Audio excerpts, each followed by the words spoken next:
And now, Detailing Success and PNS Double Black present the Renny Doyle Podcast, a podcast for blue-collar entrepreneurs. Hosted by the detailer of Air Force One and founder of both Detailing Success and the Detail Mafia, Renny Doyle. And now, here's Renny. What's up, guys? Hey there. You guys are quiet. You don't have to be so quiet. Well, you said what's up. Yeah, you guys could be loud. You don't have, and we got to remember because that's the camera, not this one. So we can actually put this down so it's not distracting. You know? If you close that, what if it's Yeah, I was going to shut that down. Yeah. So true. We should. Yeah, don't do that. Don't do that. We're over here getting stoned anyway off of Matt's deodorant. He says he's deodorant. Yeah, deodorant. He says, "Oh my gosh, it's Old Spice hemp." Yeah, you got stoned is what it is. So, gosh, yeah. So it's got. Can you get more? I mean, you're not even bald, dude. No. But look at. I mean, this I gotta shave my head tonight, though. It's already too long. The hair deficiency on this side is like. So, kids, if you want to keep your hair, don't get into detailing, okay? Because the shit's gonna fall out. So, good morning. Wow, I don't think we've ever had this many brand reps on a podcast before. And so this is going to be kind of fun because, we're talking about, we're just going to talk. And so we're talking about today is unity is strength, collaboration is power. So we always talk about collaboration. It happens at the top. And so this is an example of it. Detailers. The reason I'm looking out here is we've got a class in right now. You're going to meet them in a second. And so just remember that. So we're going to just kind of ask some questions. We're going to have our guest up here introduce themselves. We're going to go ahead and bring we should probably they're more important than us. Yeah. We should probably bring you guys up and just you'll all pile in here like we are. Just all of you kind of get in here. Carlos, you're cute, so you can get right in front of here and they can all kind of pile around you. Hands to yourself. Okay. Hands to yourself. All right, come on up. Introduce yourself. Just get up there as a group. Come on, move like you mean it. Come on, you got to get up there, cutie. Students and interns, let's go. All right, so close it in so they can see you and go ahead and introduce yourself. Chris, we'll start with you. What's up, guys? Chris Williams, East Coast Customer Detailing out of Aiken, South Carolina. And you don't have to move in front of each other. They can see you right where you're at. So Chris just want to limelight it. It's okay. Hey, guys, Cedric Wiley out of Atlanta, Georgia, AM, PM Auto Spa. You guys, Dave Parker out of Fort Myers, Florida, and Automates. Man, that was a great adjustment real quick because I keep looking at that too. As soon as he did that, man, your head came out. Vegas Martinez out of Beaufort, Georgia, Clean Stance Detailing. Hi guys. My name is Henry. I'm from New York, pro detailing, to learn here. Cool. Carlos Cadillo out of Riverside, Detail Mafia, junior intern. Cool. Right on. All right. Thanks, guys. Hey, so the offer's 2.9. We're getting closer. Getting closer. Any closer? So, geez. So, hey, we're going to go ahead and introduce this group right here. I got to keep looking up here because I keep looking at Chris. I've got to get it. Can somebody grab me a freaking microfiber towel? Yeah, there you go. There we go. We blocked it. Thank you. And so it is distracting. God, you can tell ADD and a half, right? And so, let's introduce Matt. We'll start with you. Matthew Denny with Dynabray Tools out of Clarence, New York. I cover Southern California territory, all of North America and Canada. It's including North America, isn't it? I think did I take? Yeah, close enough. Yeah, you covered it. You got it. Yep. There we go. Travel. Dan Burros with Sting Chemical. Company's based out of Houston. I'm out of Colorado. I'm the division director, which is a fancy title for I try to sell a bunch of chemicals. So that's me. Oscar Hernandez, Buffershine Manufacturing out of Ventura, California. What else do you do? Travel. Yeah. Everywhere. Detail Mafia coordinator. What else do you do? Still run my shop. Yeah. Hey, how's your lady friend doing? Good. She's doing? Oh, yeah. She's probably good. Yeah. Hi, lady friend. You mean, his cousin? Oh yeah. Don't go there. We won't go there. Yeah. Jesus, Chris. God damn. So this is we got our 5-day class in. We had we were over in Hawaii and we put on, I've been wanting to do this since about 2017 or 18. We had a huge group. We got to see stores. We got to see detailers. We had some fun. We went on our oldest daughter, Diana's oldest daughter, took us. She's a pilot. So she took us for a tour of the Big Island in the helicopter. And it was, I mean, We were down at the beach pretty much. I think you hit every morning, didn't you? I missed one morning. Yeah. I missed one morning. I went down one night. It was incredible. We're going to talk about giving back and all these brands up here. And there's so many great brands in the industry that most of them give back, right? And so it was incredible, wasn't it? It was incredible. I want to go back. Yeah. Well, we are October. Yeah. We're going to put a 1-day extreme on over in Honolulu, so on Oahu, and more information on that here pretty soon. So if you're on vacation or you want to go on a cool vacation, we'll probably do a 1-day and then maybe another morning kind of open house at one of the stores there. And it was just the Hawaiian detailers are incredible. They treated us fantastic. Yeah. And man, Alex, Mafia, Alex got an amazing shop right there in downtown Honolulu. And he just killed it. He's the one that made it happen, really. I mean, and this is a detailer, and he's a special guy. And Alex, if you're watching, thank you so much. You represent not just the Mafia and not just all the different brands, but the industry with integrity. And again, unity is strength, collaboration is power. And so Alex really got that. He brought all these competitive detailers in his shop and, shut down for the day, and he's got a really progressive shop. So it was thousands of dollars. I don't know how many Mercedes does he have. We had one of them. 3. Yeah, 3 Mercedes or something like that. And the Hummer. Yeah, the Hummer. And so we were right. So he's like, well, this is just my daily driver, and that one's my weekend car. And we're like, okay, yeah, cool, right on. Hey, he's doing it though. He's doing it. So, boy, last 5 years. I mean, how long have you been in the industry now? A little over 6. Oh God, never mind. These two were there during, yeah, exactly. The Revolutionary period. I was there.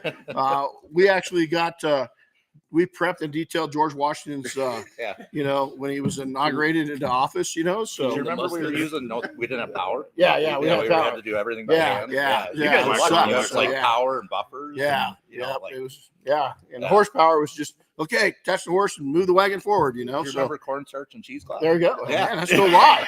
Yeah, okay. None of you guys. No, you guys. Do you guys? Is anybody listening? This will be. We're not even gonna say. Oh, that rocks, man. Okay, anybody? I will send somebody. The first person, I'll send you something cool if you know what that combination. Say it again. Cornstarch and cheesecloth. If you know what that was used for, at least the way I'm thinking of it, and I think there's really only one way. Do you know? Yeah, I do. Okay. If anybody does, the first person, I'm gonna send you something cool. Do you have any idea? No. It's pretty. We'll share it at the end. So we're gonna give a little reward out if anybody gets it, and if not, we'll turn it over here and we'll give that award here. So the industry's changed a lot, especially in the last 5 years. What we'll start with Matt. What have you seen in the last 5 years that impresses you? What I like actually seeing is everybody coming together, working together as an industry and supporting new people coming into the industry about getting them educated. I like that. It's really, really supportive. We can only be, like you said, stronger through numbers. Yep. But by supporting one another, especially when questions are out there, because some of us, we got some questions that may come across as to some other people dumb question, but you know what? It's not a dumb question at that time. Mm-mm. And that's what's nice about the Detail Mafia. I like dealing with is the guys make us feel welcome that can be able to ask any question if we need to. Yeah, well, you're kind of biased because you are Mafia too. Yeah, double role. So, Dan, I'm not biased, but I'll say this is the first time I've been here. This is awesome. So thank you for inviting me. I love it. This week we love to have everybody here. We're testing out your products. We're going to have the guys are going to hear about the products as soon as the podcast is done. I appreciate it. Yeah, I might be bringing them into the training. Some of them. It's just we're Switzerland, and we like to be Switzerland, and we like to help everybody, and everybody helps us. The industry, I agree. Yeah, we're stronger. Yeah, we're stronger together. Yep. And one of the things that I have the fortune of traveling all over the world, seeing recon shops, detail centers, ceramic shops, auctions, dealerships, working with people that are way smarter than I am, way more experienced than I am. And I've got 26 years into this. But, when you have a network of people and when you work with other manufacturers, you get an opportunity to really hone in on what people are looking to do. And in 5 years, things change. Every year the cars change. Every year the paint changes. So it's really information like that when you have a network and you have people like this or this guy who's still running a detail shop, even though he's got 13 other jobs, that's valuable information. Or you have a tool manufacturer that understands how tools work. Those are huge things, and that collaboration is definitely powerful. So I enjoyed the industry. 26 years ago, there were training classes out there, but they kind of faded away a little bit for a certain amount of time. And that's where I learned everything. I worked with a number of different manufacturers that gave me what I needed to go out there. So it's awesome now to see what, Renny's doing, what the training centers are doing, what our training center is doing. Very proud to be in the industry that's supporting the detailers better than we ever have. So it's changed a lot, but we're kind of going back to where I think things started out with, which manufacturers really cared, trainers really cared, and now we're back. Great point is that you go back to the 60s and 70s, and it was a brand new industry. And kind of with some of the inventions that are out there, we're kind of a brand new industry again. I mean, the tooling, the products, the chemistry in the tooling, the foam, all these different things. It's not even from 5 years ago, but from 15 years ago, not even close. Doesn't even resemble it. Now the top segment, I'd say that for the top 50%, that's probably true, but there's a whole lot of people that they're still back in those times. And so, consumer beware. I mean, I hate to say it, right? Because it is not everybody. If people aren't buying into education and they're not going to events, they're stuck back in those times. I love walking up to a detail shop and I could tell you how the person's doing the job and how old they are by hearing a rotary buffer at 6,000 RPMs. And I don't even have to get in the door and go, okay, I'm going to be dealing with the guy who's been doing it the same way for 20 years. There's better technology, better processes and procedures now. So it's fun to bring that into the industry. Yeah, that's great. I mean, if you think about it, Renny, even the automotive industry is continuously changing on the coatings.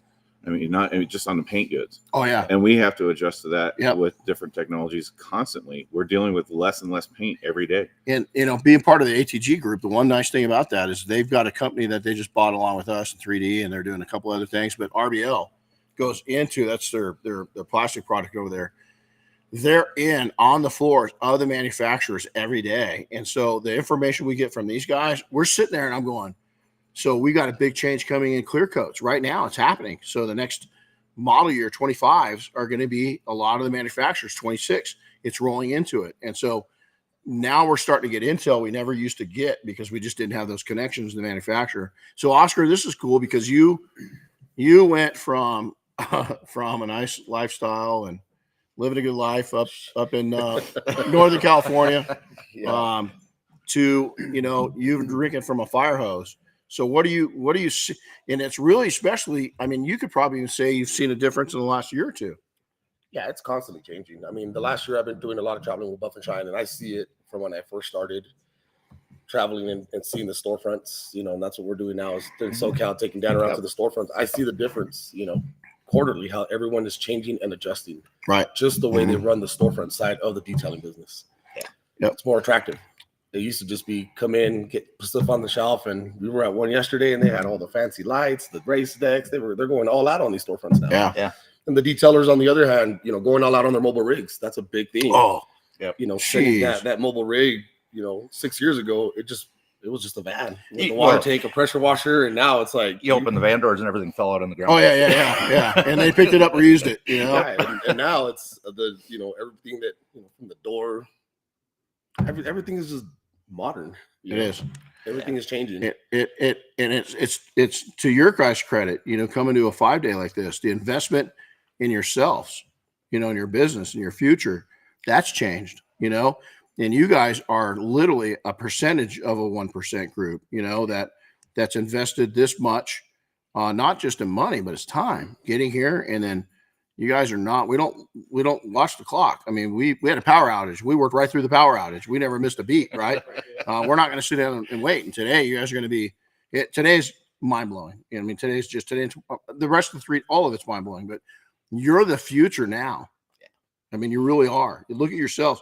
You're the future now. And then I always remind people of this: is as progressive as we're getting, we're all new at once. You know, all of us were new at once, and we forget that when the new people come behind us, and we get grumpy and we get tired because they're asking the same dumb questions and this and that. But I was there. I still am. And so, you know, we're talking about, you know, I really encourage people to always take up a new hobby, something that you don't know anything about. Keep yourself humble. You know, go to learn something new, especially as you age and get older, is that it's not easy, you know, learning something new. So, you know, this guy talk about, you know, you don't have to say a lot, but you decided, hey, I'm so active in sales. You're going through a pretty expensive course right now, and it's pretty intense. And just to further your career and your knowledge and your abilities. Yeah, I picked up on top of the 13 things I got as a full-time student up until the end of this year, you know, just to better myself in sales. I felt like I needed it. I was doing sales at the shop, but it's a little bit different when you're dealing with manufacturers, storefronts, distributors. So I wanted to get better at that. So I taken on a full course to get better at that. So let's talk for a second. Let's segue off of this one. I think it's down lower, and we'll. So with all this change, are some maybe theories or misguided theories. Is that it seems like we're talking about this. We get it all the time in the brands. Is detailers get into detailing and quickly they don't want to be detailers anymore. Is that they want to be brand reps or they want to be sponsored. And the reality is, I mean, yeah. So let's talk for a second. If you want to go to work, I mean, owning a business is difficult. Yeah. Okay.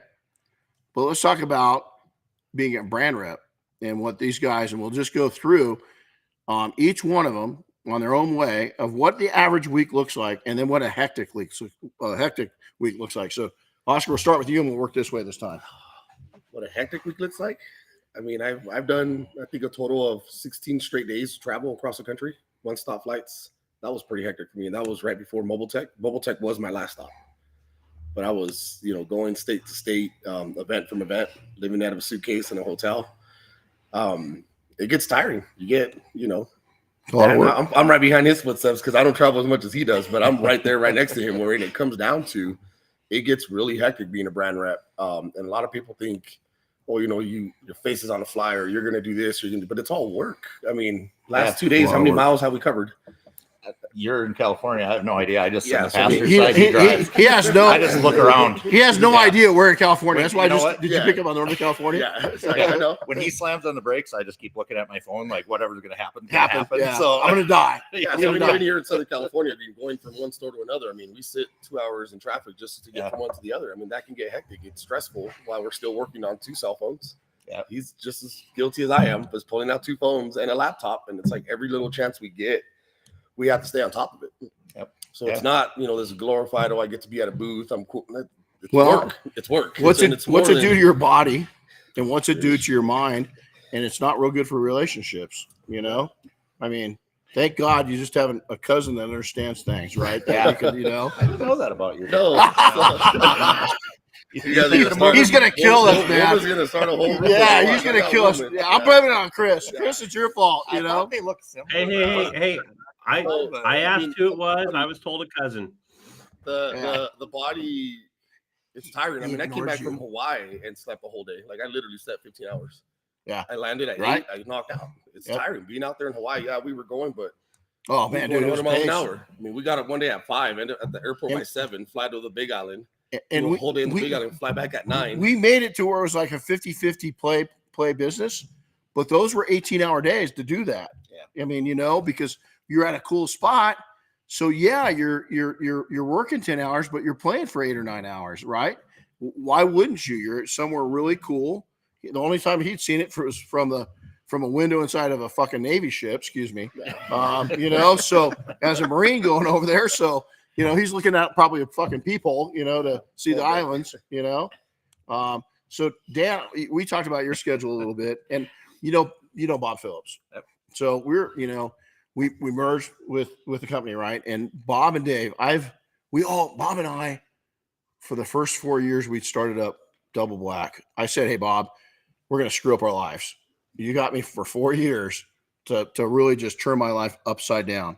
I told my kids, my family, my friends, Mafia, everybody, listen, I'm going to be busy, you know, for 4 years. it went a little bit past that. And when I say busy, so Bob right now selling the company has had to go back to that. All of us did. Yeah. But Bob went to a new level, and it was probably to the level that you spoke about. So about what's your schedule like? So last year it was 267 nights out. It was, 4 to 6 nights maybe at home on a month. But I'll tell you that I love it.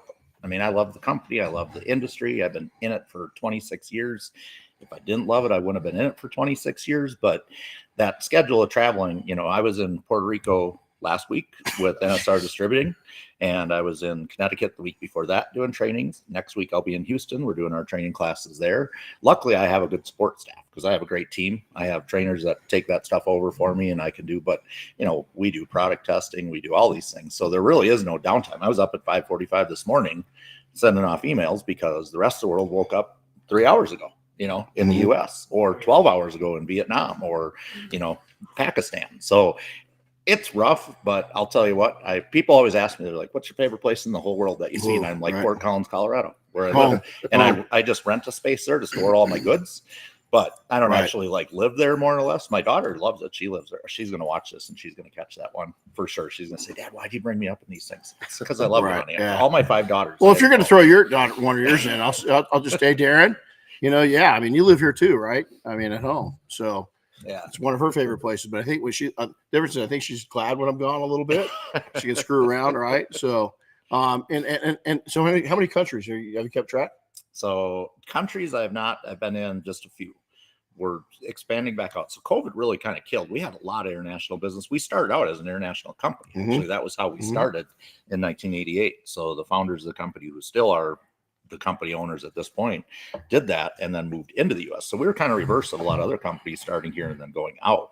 So our international business, when COVID came along, really kind of killed it. A lot of our distributors either went out of business or had to find something different to do. Tough. Yeah, it was really tough and tougher even there than in the US. So we're building that business back up. So, we brought in Vietnam, Honduras, Pakistan, a lot of these different countries that are really very cool that I'm looking forward to going to.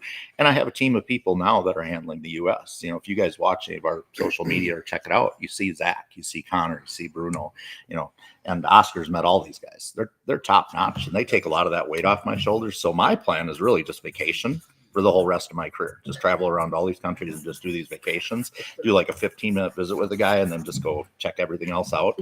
Pretty sure my boss ain't going to like that very much, but I won't tell him. Right. See? Okay. We're not live or anything, Man, But you know what it is? Like Diane was able to make the trip to Hawaii. And I'll tell you, for me, I'm kind of done with travel. I want to take my overland rig and see a lot of backcountry mountain and, maybe down into Baja, Mexico and stuff like that. But having her there really kind of changed my attitude a little bit. Is that I really enjoyed the trip. It was a fast pace. I mean, fast. But I love the islands. I love the people of the islands. I've got a long connection with it. And so it was magical that way. So that's a lot.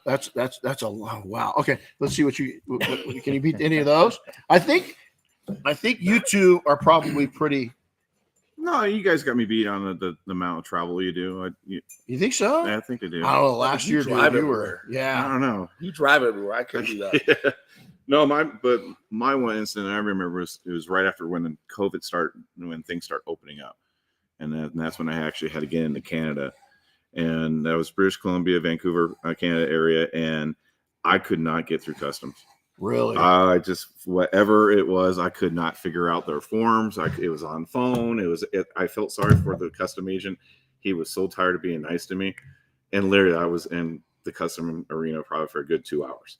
Wow. At the point where he just said, just go. Just go on in. It didn't stop then. Then I had to ship all these tools there from New York up to Vancouver. Go get to talk to the guy, and he only has like one box. And this big box is supposed to be like 90 pounds. Is nowhere to be found. All these tools I got to have for a show. It's raining. I'm fully dressed in black. It's midnight. I got a beanie cap on, everything else. And he tells me he thinks it has all other house. So I said, okay, I'll go check it out. Well, I go to the house and it's all these homes. They're all nicely there. And he goes, oh, yeah, it's probably in the backyard. So I had to go at 12 midnight, sneak, and it's raining, looking like a burglar suspect. Oh God! Thinking that the entire time I was going to get shot. Luckily, it's Canada. I guess they don't allow them to carry guns, so I was protected there. But it could have been hit over with a baseball bat. But it literally went in the backyard, down the stairs, and there was the box in the rain. Pick it up and go walking out, looking like basically a burglar coming out of a home, and then go right from a show. Work that show and then fly immediately all the way across the country and go to Florida and work another show for another 4 days. Trade shows are a whole nother. Yeah, that's another one, and it wears you out no matter what. Like I mean, SEMA, everybody SEMA. It's got to be a blast. Yeah, and I remember my first time going to SEMA. My first 2 or 3 times of working it, and I was like, so cool. But let me tell you what happens at SEMA. This is a reality. And I think anybody that's a veteran of SEMA will agree. There's so many people, and you're connected with so many people. And your mental ability just decreases. The first day, you're like, "Hey, man, how you doing? Yeah, where are you at? Where are you out of? Yeah, what do you want to know about the products?" By the last day, you're saying, "Here's a brochure, tells you everything you need. Have a good day." Here's my card. Totally changes because you're just worn out, and your voice is gone. And your voice is gone. By the second day, it's and then you got a 50-50 chance you're going to walk away with SEMA flu. Yeah. And so that's where COVID started. I think in America. I'm dead serious. Easily. Man, so many of us came down with if COVID. You look at the timing. I had it so bad it was not even funny. I mean, I got home and we didn't know what it was, but I'm sure that was the launch point. You shake thousands of hands. Oh, thousands. Literally. It's like the biggest germ transfer in the history of mankind. And I'm a little bit of a germaphobe, so it's people come up and if I'm demoing tools, I always keep gloves on because that way I don't want to not shake hands with people, but I am a little bit freaky about that. It's like people tap phones that you change information. You ain't touching my phone. I mean, that's just not. Bob always. I have printed airline tickets, and Bob's like, "Why don't you use electronic myself? I'm not sitting my phone down on that thing. There is no way. 133 people just put their no way. I don't know what they've done. I'm not touching my phone on that thing. I got a piece of paper I can toss, and I'm done." So. People love to say to me, "Oh, you're so lucky you get to go to SEMA." And I go, "Well, let's put that into perspective. Right. When you go to SEMA, you get to see all the cars and all the cool stuff. I go to SEMA, get up at 6:30 in the morning. I'm at the booth at 8 o'clock, get done at 5:30. Then you go entertain customers, which don't get me wrong. I love going to SEMA. I love seeing the customer. I love seeing the industry. Folks. Oh, absolutely. That's one of the great things about SEMA. It is to see everybody. It's a great week, but it's a hard week. It is. It's a tough one. It's a hard week. I mean, now you're fine. How many SEMAs have you worked now? Just one, just this year. Did you? Yeah. It's like a virgin. Was it? I know you were. I was stuck in between both of you. Don't you remember? Yeah. Dude, you're a man on the. You're a man on the move. Yeah. You're a man on the move, man. Yeah, it was. This dude at SEMA just he kicks it out of the ballpark, And let's talk about that for a second. So Dynabridge, we have our new tool together. That tool would not have happened if it wasn't for him. He made it happen. Is we met through my wife and you guys, your darling better my half. significant other, man. I'm telling you, if it wasn't for her, she's been my guiding light. Yep. And so they met at my wife. My wife likes to work Oktoberfest because she's like German heritage, right? And if I go in there, there's a few years I was banned because there's so many drunks, I just can't stand it, Well, she's there, she's working it. They all meet. And then a few months later, we meet down at detailing.com's 10th anniversary, and we just became colleagues. Then we became friends. And then I was with Flex at the time and was trying to talk Flex into doing a brand new tool. And they were kind of going through some shifts and changes with ownership and stuff like that. Couldn't get their attention. And so, Chris has helped me design the tool. We basically had pretty much the general layout. Mm-hmm. And I brought it to Matt and I said, between you and me, this is what we're doing on this tool. What do you think? And he's like, "Oh man, I like that." So he starts bending the design a little bit. Then he takes it to his team, and the rest is history. And now this guy's like, I think he's sold more of the tools than anybody in the world. Right? I mean, just it's unreal. And by the way, we're going to have those back out. We did a light release just to work through the bugs. New tool, brand new tool from the ground up. You're going to have to do some adjustments, right? So stand by. We're doing some advanced testing on the changes we made, so that's going to be available in stores here soon. So, well, and people who don't know Dynabrade, you guys have been in business for how many years? 55 plus years. 55 plus years. So Big it's not company. like they're new to the industry. No. They're not new to the tool market at all. No. I knew Yeah, Chip thank Case you. back in the day when Chip was, great guy, great company, top-notch tools. So 55 years, you're not dealing with a new company. It's just a new tool by a very experienced tool manufacturer. So Chip Case, probably the smartest man I've ever met. Yep. I would agree. Guy's just an incredible guy. You guys might not know who he is, but he is the man behind Dynabrade for a long time. And then he's the one that really made Rupus pop here in North America. Yep. I was at a trade. Well, I was actually sitting outside of a trade show at a bar, and there's a guy with a Dynabrade tag on, and I turn around and I said, "Oh, you're Dynabrade." He goes, "Yeah." And I said, "You know Chip Case?" "Oh man, yep. He's the guy who hired me 30 years ago." And I'm like, the history of that guy in the industry is pretty amazing. Well, and the whole dynamics of Dynabrade, it's like I told you this year at SEMA's that, you came in and I think that you turned Stinger around. I really do. I really do. I think that Stinger's has been around a long time. They've done a great job, but I think you took it to a whole nother level. It's just a whole nother level. And I think it's an imprint that will last the rest of the company's life, even after you're, gone. Is that retirement? That won't happen. Yeah. 3 wives, 5 kids. No. Not 3 wives. Okay, so here's. I was like, wow, how's Southeast Utah? Might want to relocate. Yeah, exactly. Well, I'll say thank you for that, but I have a team. I mean, I have owners that let me do what I wanted to do, and our detail division had kind of been, it was there, it was growing, but they let me accelerate and hire people in, and the team I have, the marketing department, the training department, all those guys are amazing at what they do. So it's nice to hear that, and I think I maybe pushed the rock a little bit starting down the hill, and then everybody just took it and ran with it. So I'm very fortunate that I have the job I have now. Talking about working for manufacturers and traveling, it's not always easy.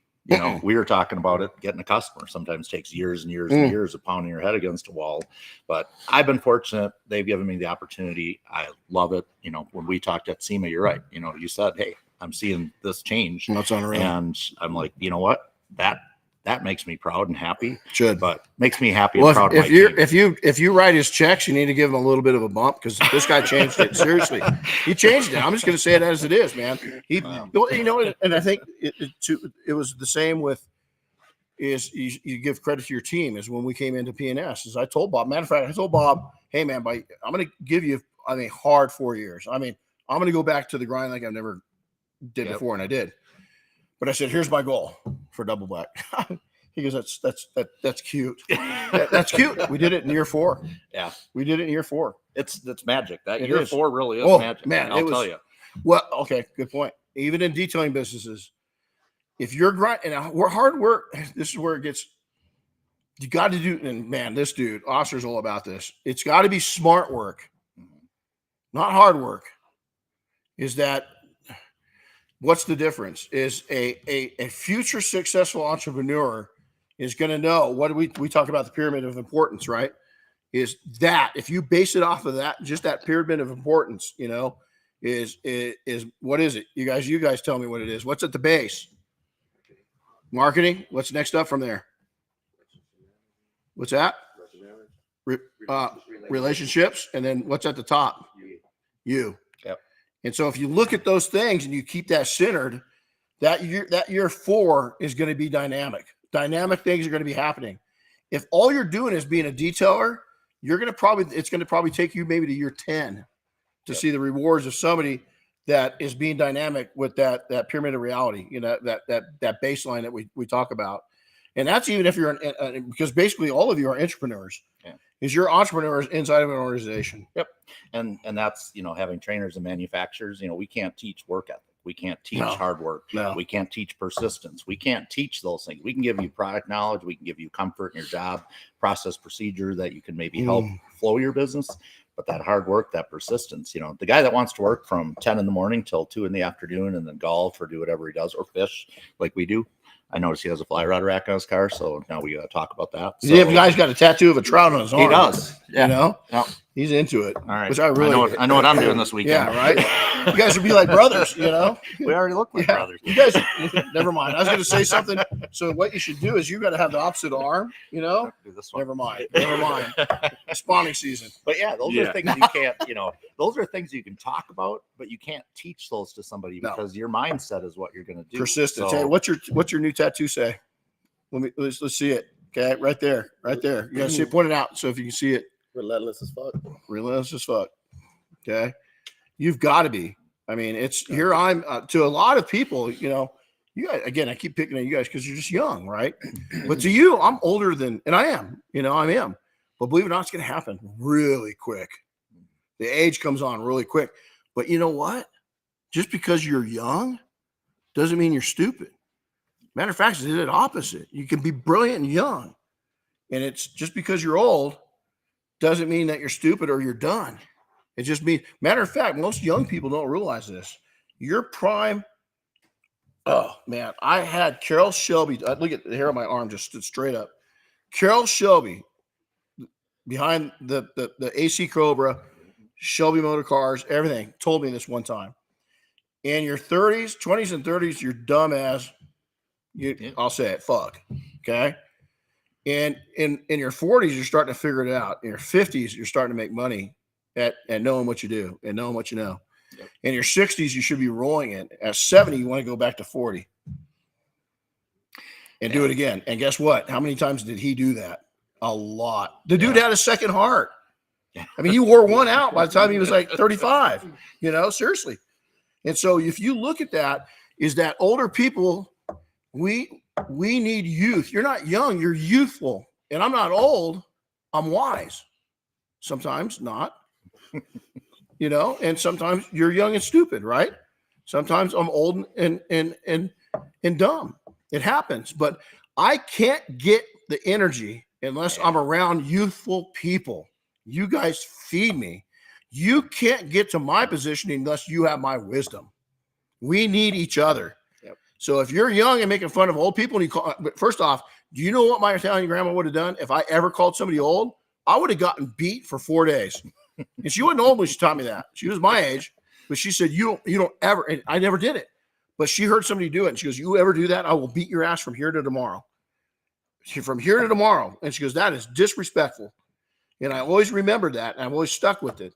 And just like a person that's older, disrespecting a young person and saying this, listen, all the generations are hunked up right now. It's not just yours. It's everybody.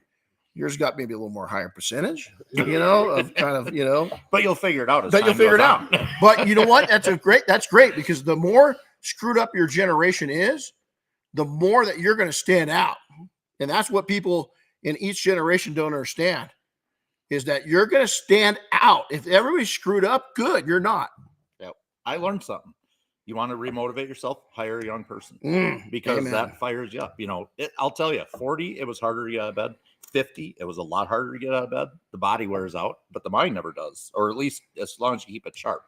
But you guys got that fire and that energy now. I got something I can give you that all goes away. I started on new hormones about 9 weeks ago. Woo! Wow, is that why he picked up his cousin? I thought that's why you were trying at the TV show. Yeah. Oscar, by the way, Oscar's driving, so I'm going to get left in big. Yeah, you are. It's okay. We do have a stray mountain lion going around that's injured. It's getting kind of skinny, so just warning you. But that youth is great, man. I mean, that's open up that mind. The first thing I tell people when we do trainings is open your mind up. You may have a set way of doing something, and you may think it's the best way to do it, but when you come here or you go to our training center, you're making an investment in your time. I mean, this was not free. This is a lot of time away from your business, but what you walk away from here should make your business better. And that's important. But youth, I'll tell you, I got Connor, Zach, and Bruno that are my trainers. And every time I watch them train, one, I'm proud of them. Two, I look at that youthful energy and I've got it in my head. I do it a certain way and they do it a little differently. They're better than I am. I've been doing this for a long, long time. But these guys with that youth and that fire, they're better than I am actually at it. And I give them credit for that and I love it. But they jump out of bed in the morning. I roll out of bed, creak some knee. You ever see the movie Up? That's me. I'm the guy getting out of bed in the morning. It's bad. So we example of that is we did a Spanish speaking 1 day extreme. So we did it down in towards Pomona, California, just down the hill here in Southern California, suburb of LA. And we get out there and we're doing our kind of ramp up. Chris is there and Oscar's there. And Oscar looks at me and goes, okay, how can I help you? I said, no, dude. How can I help you? You're doing this. I don't know Spanish, man. And he ran with it. And he's like, I thought he understood the whole time. It's a Spanish-speaking class. I don't speak Spanish. So I just assumed that he knew he was going to lead it. And he killed it. Yeah. He didn't do it exactly like me. I don't want to do the way he did it. And then we jumped in and Chris and I'd help. And it was magical because, again, he's younger than me. I need that youthful outlook. And you know what? Even when you're good at something, you're a master. I think I'm one of the best in the industry, right? I'm not the best. I'm one of them. There's a lot more that I can learn from all these guys. So some of the things he picked up in training, you guys are getting it today, right? The changes. So don't be afraid to adapt to that. So, hey, moving on. So let's talk, here we are. We're competitors. Right? Kind of. I represent multiple brands. I represent the industry at whole, right? I want to be a good brand rep. You look around this place, I'm amazed. Look at it. I mean, it's just this is Switzerland. I love it. It is. Yeah. And it's we hope to have a stinger one day up here, eventually. It'd be a lot of fun. We can do them all over the place, but we'd like to have one here eventually. But you go through and here we are competing. But I can tell you, we all help each other. And that's what a lot of people don't realize is that a lot of these brands, there's some that are a little more self-absorbed that they'll help, but they have to have purpose. And if the purpose doesn't serve them 100%, they're not totally in. With them. What's that? With them. What's in it for me? Yeah. What's in it for me?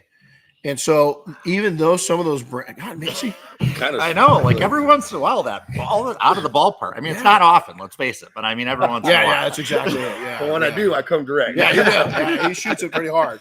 So I learned green crayons. Yeah, green crayons. Right. I mean, just to feed it to it constantly. Just have a bowl full. Little did he know, we talked last night. We were just exactly. He's it. Yeah, exactly. You're it, man. Well, I melted a crayon into his coffee this morning, so he got some melted crayon into it.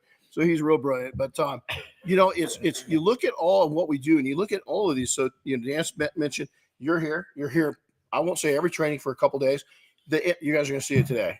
When he jumps in and these guys jump in, because you're going to have a class with him on pads. I don't know about the foam like he does now. He knows a lot more than I do, right? Yeah. So when he teaches you, goes over that cabinet and goes over the different foams, I can't teach that.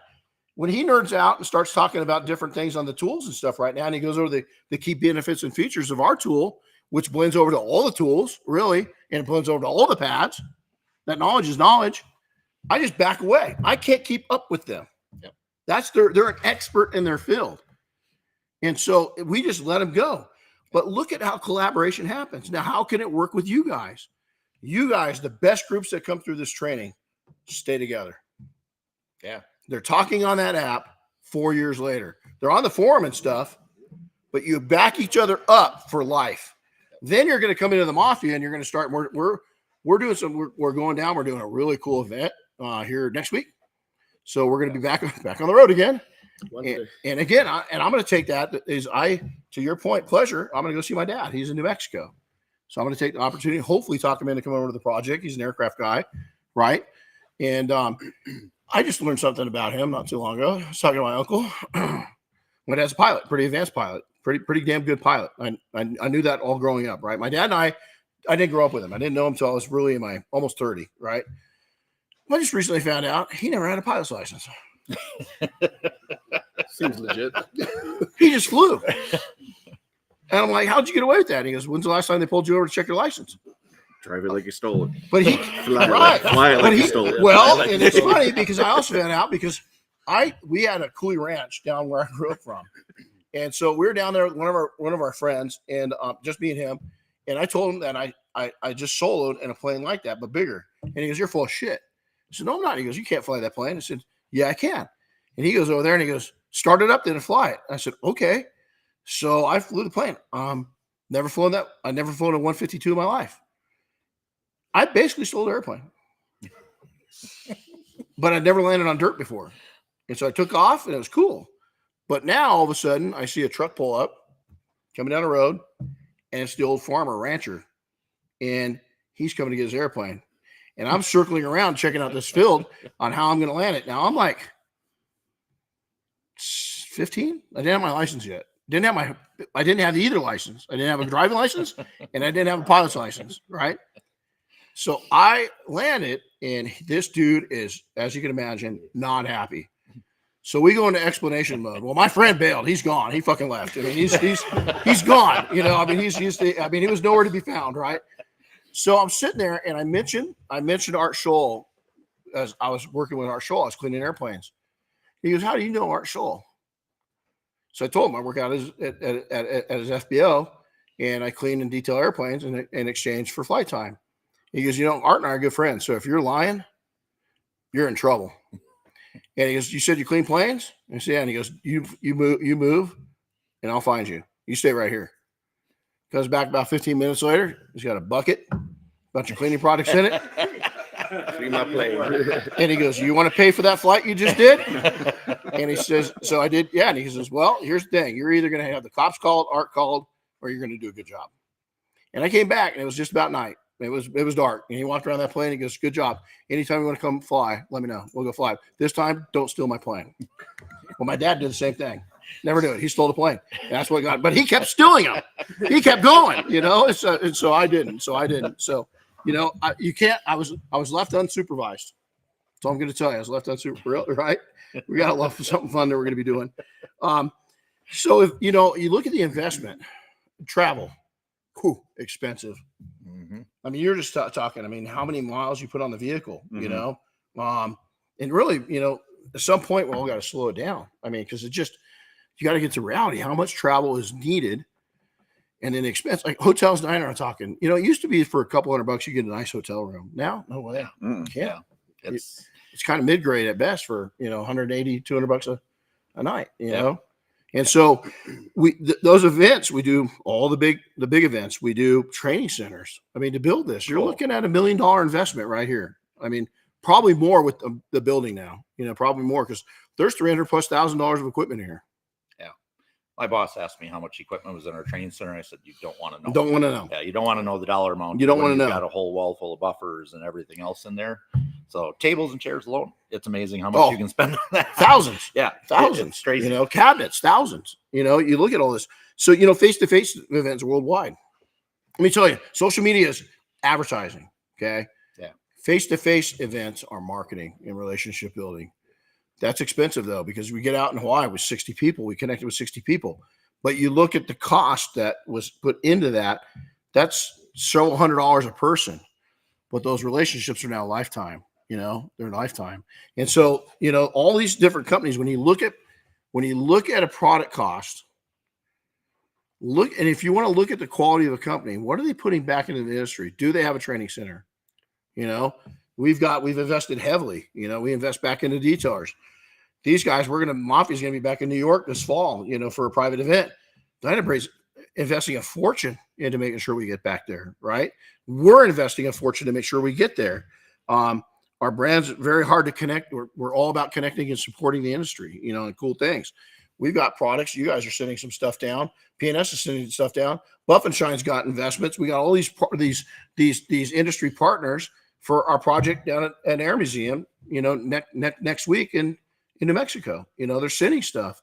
They're investing constantly. So it's you got to look at who you're buying from and what they're doing for the industry. If it's just about me and they're taking withdrawals out of the industry all the time and they're not putting any deposits back in, then I gotta take and question that company. But there's very few of those anymore. Very few of those. We spend a lot of money, but we do it because we want to help the industry. Mm-hmm. We want to elevate everybody to that level, and if we're part of that, that's a good feeling. That's, to me, that's more rewarding than anything else. If I sold $50 million in chemicals next year, that would be great for my paycheck, but I guarantee I wouldn't be involved in the training center. I wouldn't be headed out to do things with these guys. It wouldn't be near as much fun, because the fun comes from talking to the people, meeting the people. That's, I complain about trade shows, but I'll tell you what, when I walk away from those trade shows and I've got all these relationships developed, it's a cool feeling. So SEMA's tough. It's 14 hours a day on your feet, but it's rewarding to meet all the people and talk to people. And I learn a lot. I learn from from everybody else. I'm not a smart Absolutely. guy. I'm the guy that probably knows. I started out in this industry working for a company that Wizards Mist and Shine. That was the first company I worked for, RJ Star. And John said, "You don't know anything." He goes, "That's great." He goes, "Because I can take you and I can teach you because you have no preconceived notions." And that's the cool part about our industry. And you're right. If manufacturers are willing to put that back into the industry, those are the people you want to support, you know, because they're going to continue to do that. The companies that don't do that, they're not going to change and all of a sudden do that. They're just doing what they're doing. Listen, I can open up the Rolodex right now, and I know if we had a big need, an important need, I know who I could go to in this industry, and it wouldn't even be a question. They'd just say how much.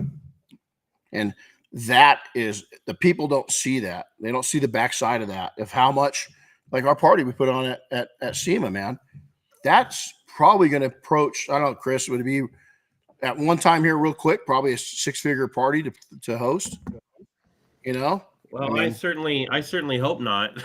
but it's going to get bigger and bigger. Yeah. And the industry just keeps supporting more and more 600 plus detailers there. But we've got to put out of pocket way before we get any sponsorship, tens of thousands. We're going to be doing it here in just weeks. We're working on that already. It's already on all of our hit lists. We've got a program we use for tasking, and that, I mean, it just alone, I mean, our time into it. Oscar, how many hours you got into pre-planning and then at the event? It don't stop. Between AFO applications, you know, new members, Warbird, detailing, we got the stuff in May, the leadership course. Yeah, you came into our training center for 2 days. Yeah, right. Yeah, it's nonstop. You know? Yeah, it's an investment, it's a commitment, but that's what we want to do, and that's what the fun comes from the job. Matt is even so. Here we got Matt up at Air Force One, right? This year, we got a whole different task for you. You're gonna love this. Great. But he takes all these specialty tools that we don't even know about that Dynabraid's got, all these air tools and now electric tools, and he brings it in, and he's doing things to these priceless heirloom aircraft, priceless, and he's bringing it back to the original look because of the tools that he's got that we don't even know it was there. And so, for instance, the leading edge, we didn't want to just polish those out because it was never done that way. So he comes in and figures out to put kind of a shine, but a machine finish. That's what it had. And we had one of the original pilots from this year. Okay. That came in, and one of the specific things, I don't even know if I ever told you this. One thing goes, how are you getting that leading edge that way? But it takes years to get it that way. But now Matt's sitting there and spending all the time and geeking out on it. He figures out the system, and then he teaches you how to do it, and it's a lot of work. Never hurt, so now on projects, Matt's kind of we put him on a project, and then we bring over, it's not simple. You got to have, it's a craftsmanship level that takes a lot of practice, and you can't put just anybody on there, right? So now he's teaching a whole new generation, and that's going to come down through after him and I are gone, because we got some years on Oscar, and that now Oscar's going to teach that and just feed it right down through the generations, and it's not, I mean, who else has that too? It's hard to get, it's taken a lifetime to build these relationships up. You are not, don't compare yourself to me if you're 25 or 30 or 40 years old, is that, it's who was saying, one of you guys said that was the year I was born. When I said we started something, I think it was either last night or today. And he said, "God dang, that was the year I was born." And I've spent a whole lifetime of your career building up this Rolodex. And so don't look at me and try to compare it. Look at me and try to get mentored and coached to get there. You're going to get there. But we've been honest. Whole different topic. I'll keep myself on point. So now let's talk about the good, the bad, and the ugly. What do we see in the industry that you like? And we'll keep it short. We'll sniper this. I like that you said that. Sniper it. Good, the bad, the ugly. So Oscar, let's start with you this time. Good, bad, the ugly. He knew it. The good, the unity. Everyone come together. Unity. I see all the trainings. Detailers of the roundtable, we're doing a great thing, teaming up with a lot of manufacturers. Everyone teams up here. Everyone is teaming up and helping each other out to get back to the detailers. Yeah, that's what I like. That's the good. And what do you see that's not like it's kind of yucky? Everyone's trying to be a trainer. Yeah. Everyone goes to a training class. They'll go to a one-day stinger, and then the next week they're handing out certificates out of the garage. Oscar brings it attention. We had a guy. Yeah, right. We had a guy come to our extreme one day, and 2 weeks later he's putting on his own trainings, and literally he'd only been detailing for like 2 years. Now he's a trainer. And I mean, good for you, but what are you giving? What's value? I mean, he's not doing anything wrong. The people that are paying for it is where I'm going to blame it, because who are you going to take direction from? I mean, somebody that's going to get through the hardships and knows how to do it, and the survivability, or, I mean, nothing against the guy, but he hasn't survived anything, I mean, nothing. He just doesn't. Our generation of detailers is we've survived a lot. You guys don't have any clue, and this will go back probably even a little bit. Oscar's a little young for this, but we used to go through about every 5 years, maybe not even that, maybe 4 years, a big economic change. We'd have hiccups every 3 to 5 years, and we'd have something, tech bubbles. We had housing crashes. We had interest rates. We had gas price, all these different things that would really slow the economy down. We really haven't had that in a decade. I mean, more than a decade now. I mean, really, we've been on a rebuild since 2011, I would say, and it hasn't slowed down. In my lifetime, I've never seen anything like it. Yeah, we've had a lot of good years, and a lot of it has been just because. So our industry is funny, because if you think about these cars, whether they turn to boats, flying machines, they're always going to need to be cleaned. Yep. So we're always going to have an opportunity to do our jobs. It just changes, and that makes a difference. So what's ugly besides trainers? No, it's just I just see it a lot, and then traveling a lot. I see it. They'll come up after we do a training, and I'm not a trainer for Buff and Shine. We have Justin for that, and I'll throw Justin under the bus all day for that. Well, you want to train with Buff and Shine? Call Justin. You know what I'm saying? And I stay in my lane. I do sales. There's another example. There's a guy that's been at it for, now he's getting. I've known him for almost 10 years, right at the 10-year mark. So he's got some years up there. But when I met him, he was doing good, and we, again, I'm not responsible for success. All I did was throw some. It's like a coach that coaches a winning Super Bowl team. The coach is only one part of the team, right? Yeah. Is the team, the guys on the field went out and did the hard work, and Justin did the hard work. But here's the thing: is we have a thing that we say here. We're going to make a lot of suggestions this week. You're going to make the decisions, and Justin has always made strong decisions off the intel he's gotten out from a very small pool of coaches and mentors. And so he's a great guy, and all the way now that he didn't own a house when we met him, and I think he's got a couple. He owns the shop that he's on, plus I think an acre on the backside of it. He owns the business. I mean, his shop is 1,500 square feet bigger than this one. He's got staff. He's very protective. If you go to him and say, "Hey, I've got a chance for an event next quarter," and he's got something planned with his family, he ain't canceling it. He set his hard boundaries. He's got a great life, but that took time. It took time. So good, bad, ugly. What do you say? So good. I think that as the trainings have progressed, we started talking about making money, and we started talking about how to run your business more efficiently. We talk a lot about tools, profitability, cost savings, productivity, process, all those things. So this man taught me a lot one day about 2 years ago. We were doing a open house. And he started, we're doing this. I do my process procedure. Here's my, pitch. Here's my chemicals. Here's this. And it's the same thing I've been doing forever. So I get used to doing it. He stands up. He says, "Hey, let's talk about money." And everybody in that room, there's 60 people in that room. They all sat up and their eyes opened up. And first I thought, man, I suck at my job. First off. Secondly, he hit the nail on the head as, what are you guys coming here for? You're not coming here because granted, Renny's a lot of fun, but you're coming here because you want to make a better living. So there's a lot going on right now with these trainings talking about how do you make more money? How do you cut costs? Where can you make your business more successful economically? That's a big part of this, because let's face it, I want a shirt that says I get up every day to go to work, because that's what I do.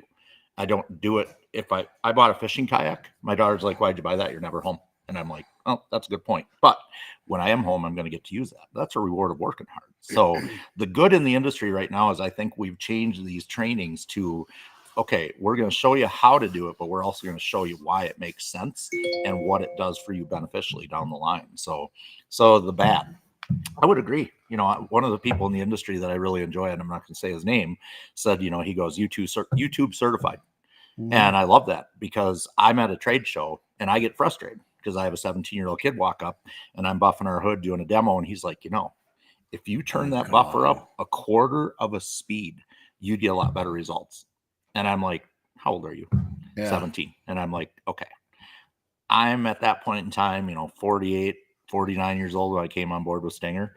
And I'm like, you know what? I respect your opinion, but I'll tell you right now, if you're 17 and you're telling people who have this kind of experience how to do something, you're on a path for failure. That's disastrous. Mm-hmm. You got to open your mind, and you don't have to listen to what we say. I love that. We're suggesting, you're deciding. I love that. I'm going to steal that one from you. So I'm going to steal that because that's a great way of saying, we can show you, but we can't make you do it a certain way. But if you come here and take 50% of it away and make your business better, that's a huge jump for you guys. So I would say the same thing. There's a lot of people out there telling you this is the only way to do it, or this is how I do it and I've perfected it. Do research on them. Look at their history in the industry. Look at what they're doing. Social media, man, you can find out everything about someone nowadays.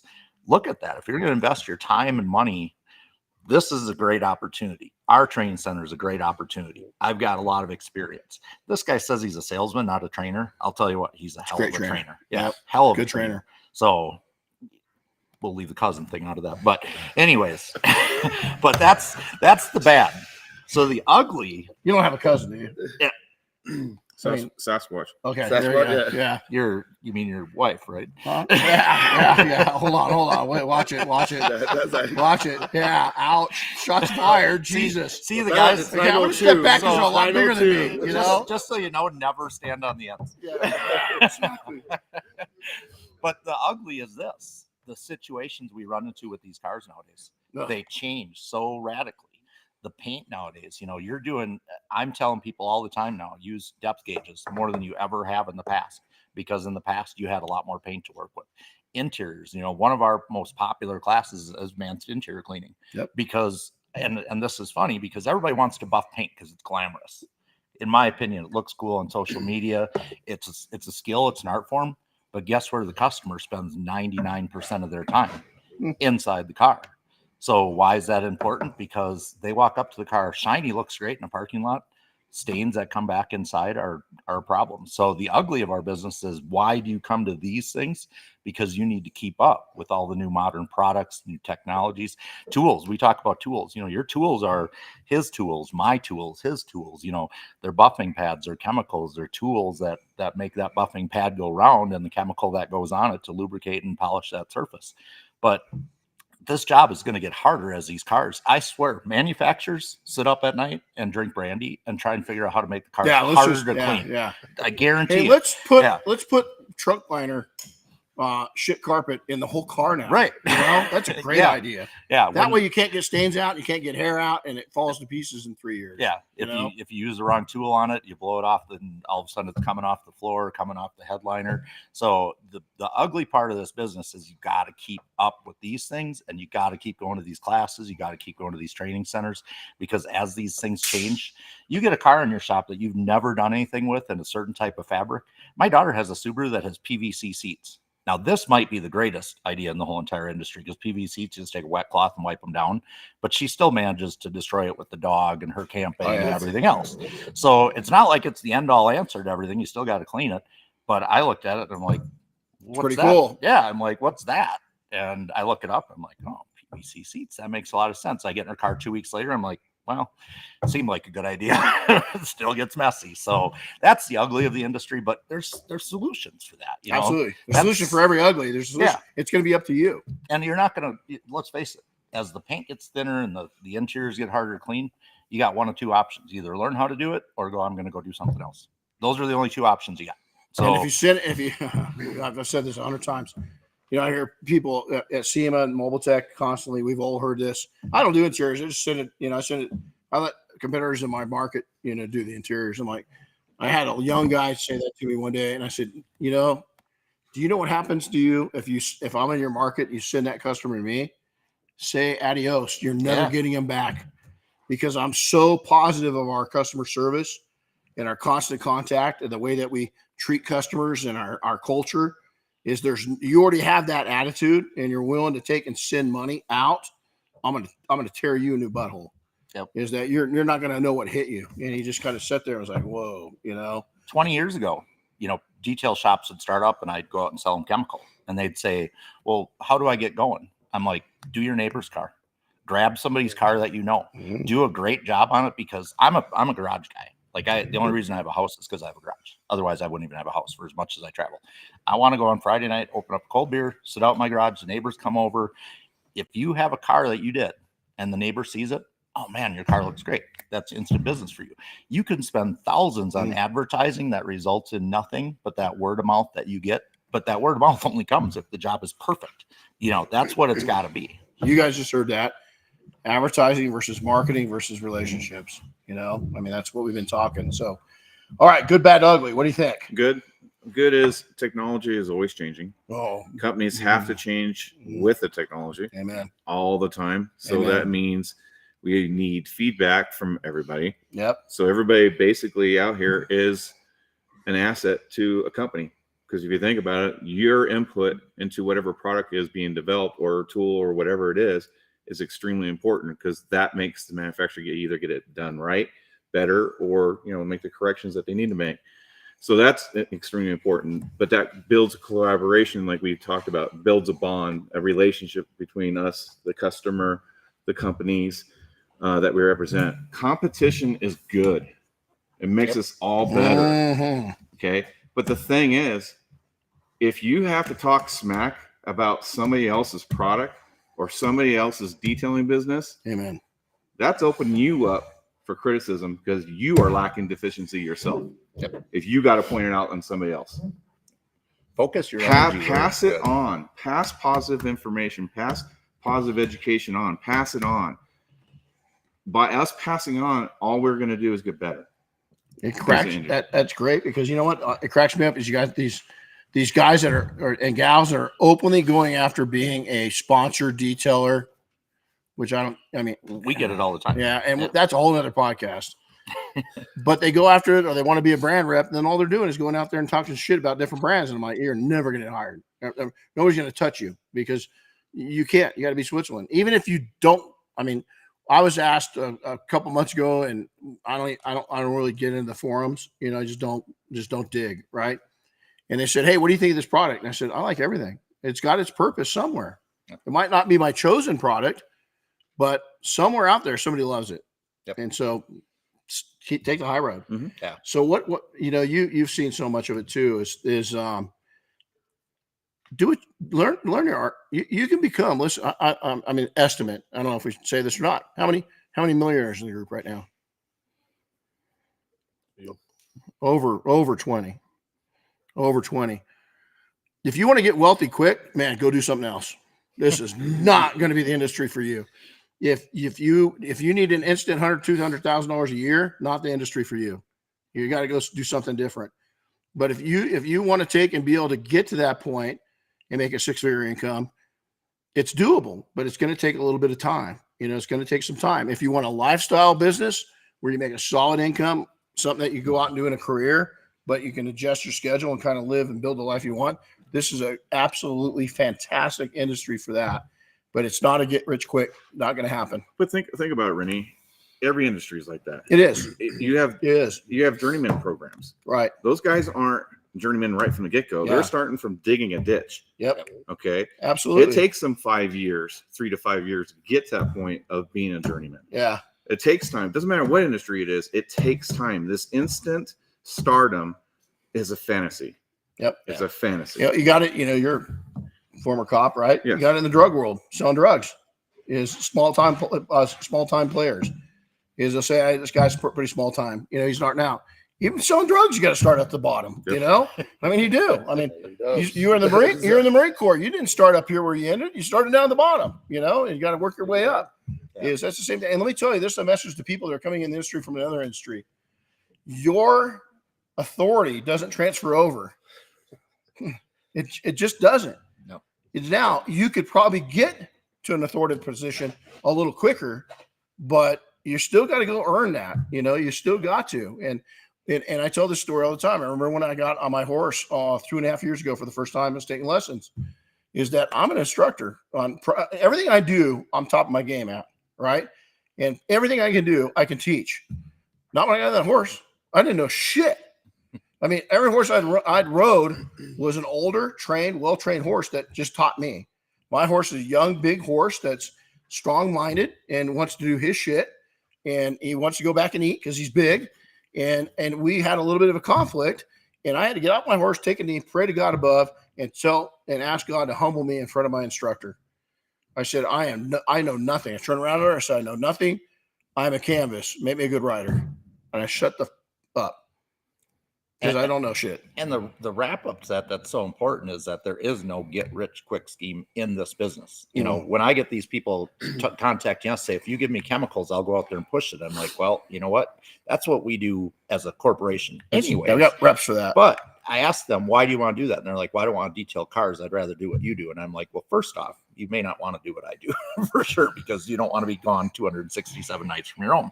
But the other side of that is that's saying I don't want to work. I figure there's an easier way to get rich. And it's not, that just doesn't work that way. So hard work. I mean, I did not get to the position I'm in by sitting home and working 4 hours a day. It's not like that, but it's fun. And this business is great because one of the things, I have a friend he's a rep for physicians, and he says, I hate dealing with doctors. He goes, you get to deal with people all day long. They're just regular people. And I'm like, I do. And I love the people I deal with. It's awesome. I've got a really good friend, a couple good friends that are doctors, and they're really, we had a guy a couple years back that was an attorney for a Fortune 50 company, and he hated his job. He was in the seats you guys are because he loved cars and he wanted to love what he did. Here's a guy that's I can't imagine what he made. Probably $500,000 a year, and he hates it. Golden handcuffs. So, okay, we're going to exit out of here. Anything cool coming up? So you're going down the project. So you're going to come down with us. So you're on the Warbirds. So we're going to, top level freaking unreal. We got Air Force One coming up in July. We've got, there's so many cool things. We got the Warbird project coming up. I'm going to take on the way to Air Force One. I now overland all the way up there, do 2 nights sometimes in the middle of the desert. And then on the way back, I just take 10 days and disappear. The only thing I got this year, I am going to buy a sat phone just because Diane was like, I decided to stay a couple days in the middle of nowhere. I kind of need to tell her that. Right. And so we're coming back to Hawaii. We got a lot of 1 days all over the country in our 1 day trainings. We're doing projects all over here. What do you got going on? Anything fun? So we're actually with the Stinger line. Yep. We're actually starting to bottle right now small packaging. So a lot of detail shops ask me, hey, my customer wants to use this scent or this tire dressing. How do I make money off that? Well, this is your opportunity to do that. It's another revenue stream. There you go. But that's going to be under the Stinger line, just like what you see over there. And it's just another opportunity for you to add $15, $20, $25 onto that detail, because let's face it, that's how you make money in this industry, add-ons. So that's fun. Yep. Oscar, what do I got going on? Yeah. Well, you just released like 50 pads. Warbird, yeah. Obviously the edge guards, Buff and Shine side of the house. We got 3-inch edge guard, 6-inch edge guard, which I'm driving all around all SoCal this week with Dan, dropping those off to all the storefronts so we can send the new packaging is out. Rich always has something underneath, that's coming out, which I can't talk about. But as far as the group goes wise, I'll be out there in El Paso, Texas. I've already hit up a couple stores in that area that I'll be visiting. Any detailers that want to come out and check us out while we're working, feel free to show up to the museum and watch us out there. We're all about networking. That's it. To the 19 members that are going, I'll see you guys Wednesday night or Thursday morning. Unreal. It's right around the corner. It is. It's right around the corner. And then on the PNS side, we've got a brand new paint correction product. We're going to be highlighting today. You'll see some post up. Amazing product. We've been kind of weak on that side for a while. This is something that Dave brewed up. We got 2 more. This is underneath the PNS professional side. It's a great product. You guys are going to use it today. And then we've got 2 new products coming out in the double black side for paint correction. We're testing right now. So we don't know exactly when, because you can't look in your crystal ball and determine how it's going to work. It's right? a lot harder making chemicals than everybody thinks it is. It is. It takes a lot of time. We got a lot of chemicals in here. That whole back wall over there is test chemicals, and it just takes forever, to get through it. And then Dynabrade, we're working on release, the DB8 hard big release that it's going to come out. We're just making sure that everything's checked off and going through the list, and it's been a lot of fun. So, hey, Chris. Hey, we got our 200th. You're going to partake in this. Our 200th podcast is coming up, and so we've got a lot of special guests coming on. We've got Oscar's going to come on. We're going to get you and talking about our relationship, with Dyna Braid building up. My wife's going to come on and talk about some of the behind the scenes stuff that you guys don't see, and we're going to probably get Kevin Davis to come in. He doesn't even, sorry, Kevin. Hey, can you do me a favor? I haven't sent this to you, but we want to see if you'll kind of be the MC.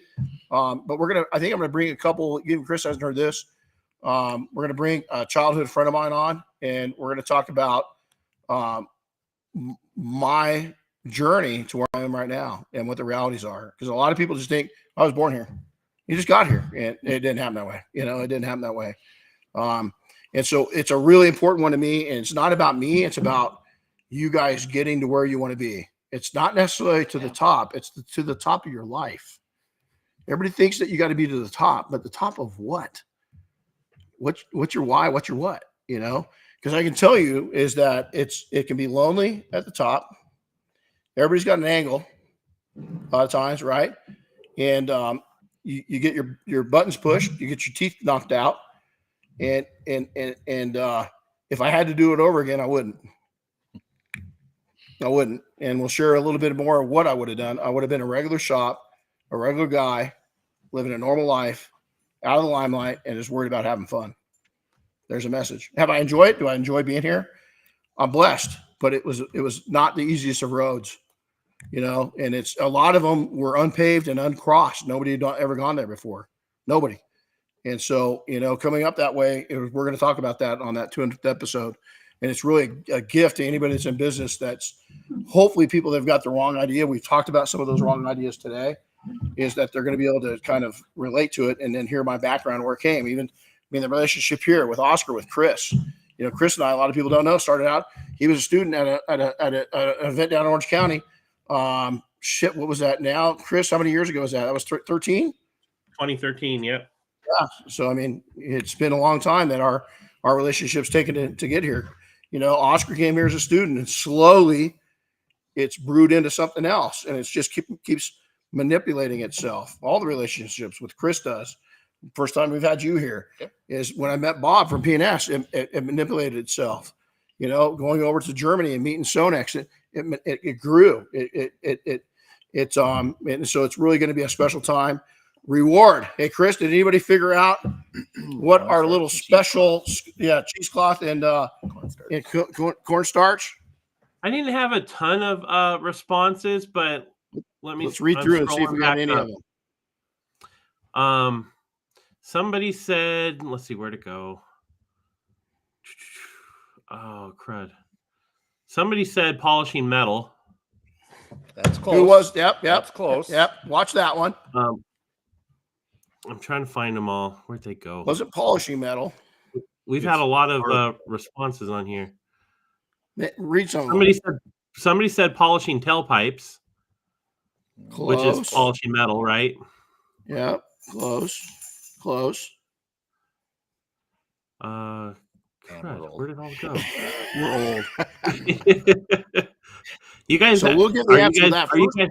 Are you guys going to share what it actually was? Yeah, we're going to. So that first one that said metal, I'll give it to them. Close enough. Yeah. When you're polishing metal, especially diamond plate or real sensitive aluminum, how we got the products were a little different back then. They're hard to get off sometimes. Rouge. And so, so Rouge and other products. Yeah, here it was. Rick Smith said polishing aluminum. Jerry Grant said polishing tailpipes. And, I'll tell you, collect all those. I'm going to send them something special. Chris, you'll package it while you're here this week. So make a list, because all those people are on it, and we'll send it to all those three that you just mentioned. How's that? All right. How's that? So what it is we used to do it as on aircraft, is you take the cheesecloth, you put the cornstarch on it, you'd wipe over, and it would remove all the excess polish residue, the black. tarnish, right? Is that we didn't And- talk about this? And So previous to that, and even that, you take the cheesecloth, wrap it up in a ball, and you just do it across the paint because that's what you were using. That was before polishes and compounds got advanced. Because you guys have it with the technology you guys have, man. You got it a lot easier than the old days. Right. Now, luckily for us, the paint was different back then. You could beat the hell out of it forever and ever and ever. Can't do that anymore. No. So it was used in a lot of different ways, but that was because there wasn't the technology that you guys have out there now. So you're fortunate to come into the era that you got good products, but you got really tough cards to buff. So now, if you guys are polishing diamond plate, if you want a modern version of that, you should take a decent, cheap microfiber and you put some cornstarch on it and you go over the diamond plate. And that will pull all the residue off all the tight little areas and it will remove it a little faster. So it's still usable.